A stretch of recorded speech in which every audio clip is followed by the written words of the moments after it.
What's up, you guys? Hope everybody's well. We miss you all at school. I saw your Keyhole artwork project you did for Mrs. Millard, and those came out amazing. So I thought maybe we could scratchify those and bring them to life a little bit. So here's just a quick example. Okay, here's my Keyhole, and I'm missing baseball, we know that. So I'm looking outside, just wishing we could get out there and play. Okay, so I said, hey, let's make a scratch project, and I'll show you guys how to do this. Okay, it's actually pretty easy. 2 sprites and a couple little lines of code, and you're good to go. So let me flip over to my non-working project. Okay, we have a keyhole that I drew. Okay, it was pretty simple. I converted it to bitmap, and then what I did was I filled the entire screen black, and then I used my ellipse or circle tool, and I just chose any color because we're going to wipe that out after. And I drew a circle. Okay. And then I used my rectangle tool, and I draw with the same color right inside here. There you go. Okay, but this part needs to be transparent. Not white, but transparent. You need to be able to see through it. So I'll go back to my bucket, and I'll go to my colors, and you see this with the red line through it with the slash. This means transparent, so we can see through it. So I'll just tap that, and boom, keyhole's done. So I mean, you could decorate the door around here, but I'll leave that creativity up to you guys. My door is black for now. Okay, so keyhole's done, and then might as well just code it now because the keyhole only has 3 lines of code. We need a green flag. We need to tell it to go to the middle 0, 0 of the stage, and we need to tell it to go to the front layer so it's on top of your picture behind. That's it. Okay, so you draw your keyhole however big or small you want, and those are your 3 blocks that you need to put your keyhole in the middle.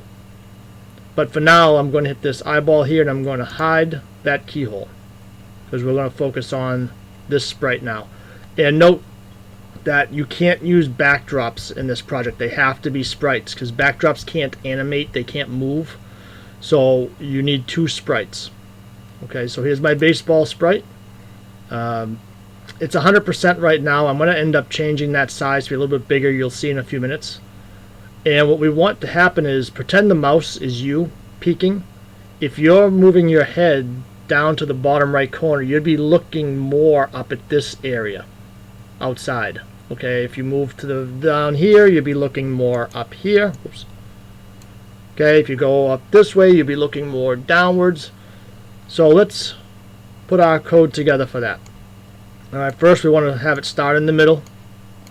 So we'll just do a green flag in 0, 0. And if I'm going too fast, remember you can always just pause the video. Okay, but all this does right now is it just puts it in the middle. Okay, and we want this to follow our mouse. And there's a few things that we're going to do with this. We're going to use it forever. We're going to go to motion, and we're going to take the go to XY block. And we're going to have this follow our mouse. But remember, the scratch screen across is 480 pixels. It's from 0 in the middle to minus 240 here. 0 in the middle to 240 here. 0 in the middle to 180 here. 0 in the middle to minus 180 down here.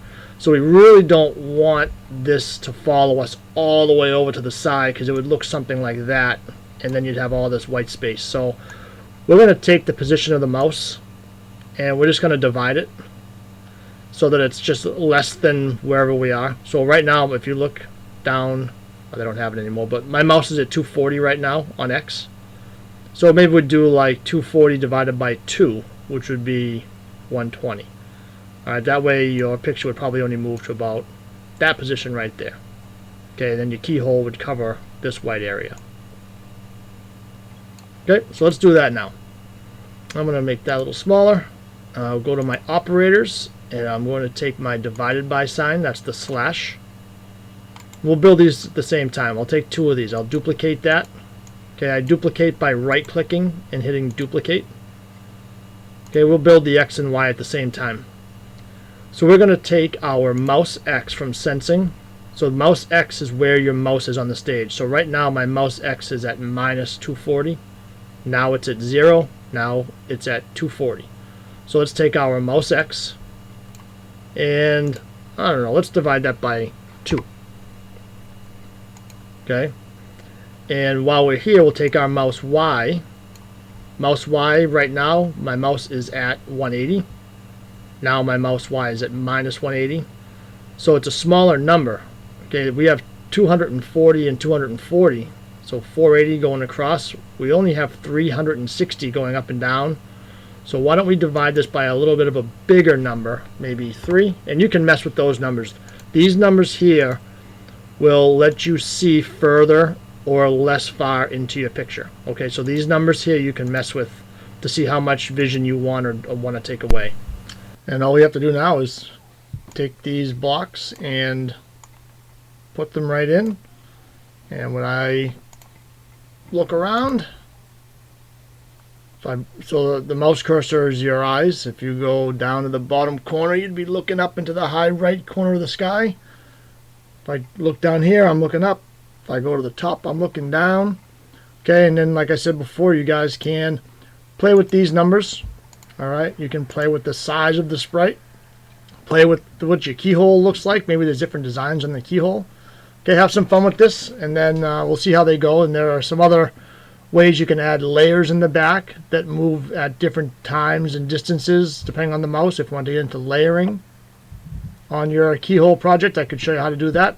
But figure we keep it simple to start, and then we can always build from there. Okay, everybody stay safe. We miss you guys. Hope all is well. Let's see those keyhole projects. Get them posted, get them sent to my classroom or whatever. Okay, have fun, guys.